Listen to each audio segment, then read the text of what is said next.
Vladimir, given that I'm sitting here next to you, this is more of a personal address than anything else. You see, I think we in Finland understand exactly what you're going through.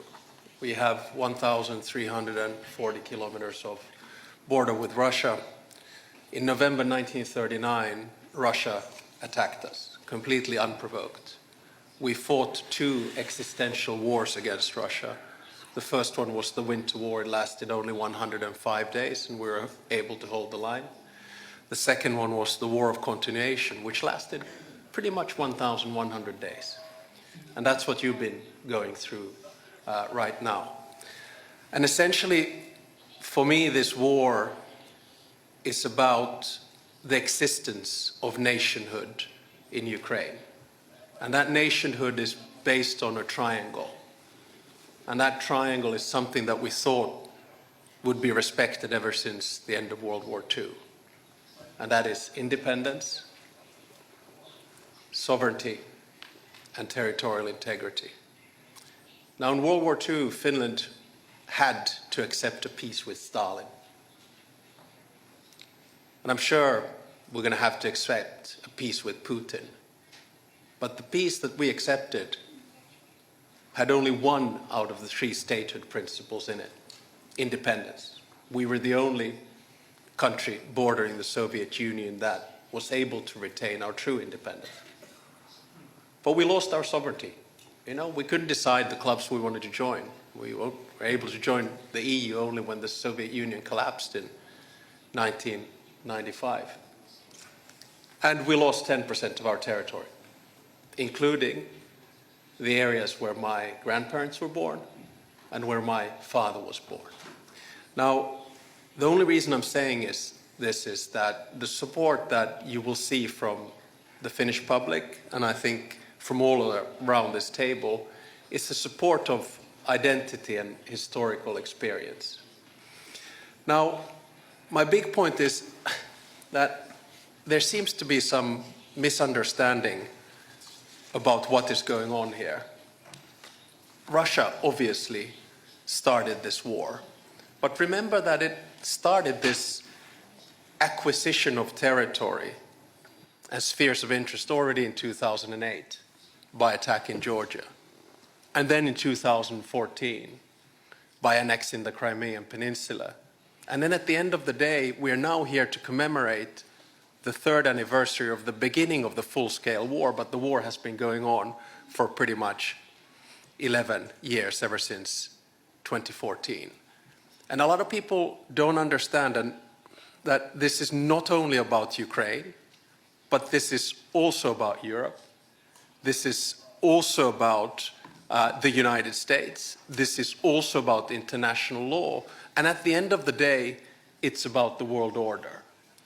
So if we now allow Russia to do what it wants to do, in other words, stop the existence of a Ukrainian state, then it's not only Ukraine that has lost, it's Europe that's lost, it's the West that has lost, and also the United States that has lost.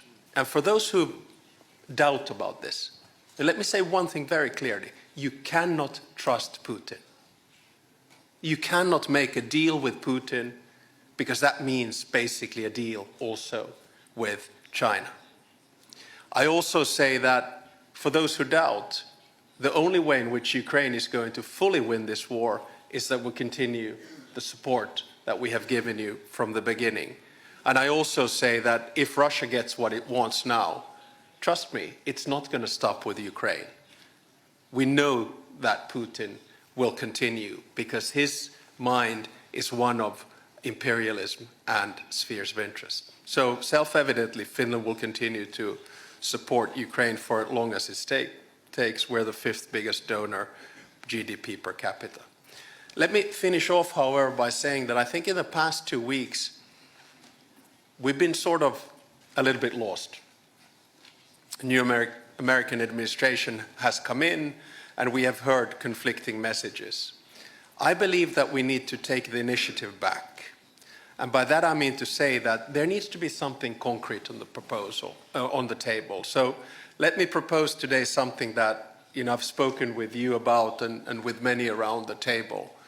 It's not a peace plan, but it's a sketch of a process. And that process, in my mind, goes very simply in three phases. The first phase is before the actual ceasefire. This is the phase when we put maximum pressure on Russia, including sanctions, including using the frozen assets, and of course, including continuing the military support for Ukraine. This is also the time when I think European leaders need seriously talk about security arrangements. And of course, the lead comes from Ukraine. You have the biggest land force and most experienced land force in Europe. But there needs to be support from Europe, and the backstop needs to come from the United States. All of this needs to be settled before a ceasefire is brokered, whether that's Easter or whenever, we don't know. The second phase is the ceasefire phase. And the ceasefire basically means that there's a contact line, probably monitoring thereof, but it also means that two things are put into place. First is a negotiation on the actual agenda and modalities of the peace process, because there is no peace process, there is no agenda, there are no modalities. And the second one is, of course, confidence-building measures, which were mentioned here a little bit earlier, exchange of prisoners, returning the kidnapped children, etc., etc. This is the second phase. Then only begins the third phase, and we are far, far, far from it.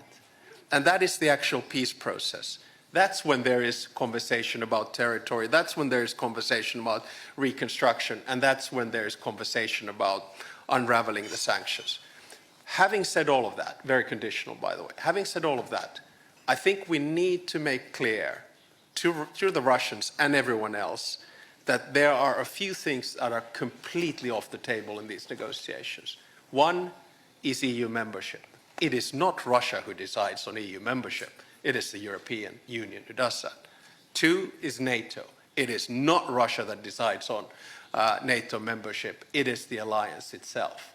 Three is Ukrainian defense. It is not Russia that decides on what Ukraine has by its border, when, where, and how. And four, European security arrangements or order. It's not Russia that decides on that. We already have a European security order and should stick to it. So those are off the table. And let me just finish off, because I do think this is such an important day, and I was watching all the colleagues on Maidan Square and the rest of it. But I do think this is a day when we have to honor the fallen Ukrainian heroes. I also believe that this is a day where we have to face the fact that Putin has lost this war, in a sense that we will see a European Ukraine, we will see eventually Ukraine in NATO, we've seen a unified European Union, and hopefully a stronger transatlantic alliance in the long run. And on a day like this, I think it's time to pave the way for a plan for Ukrainian victory. Slava Ukraini.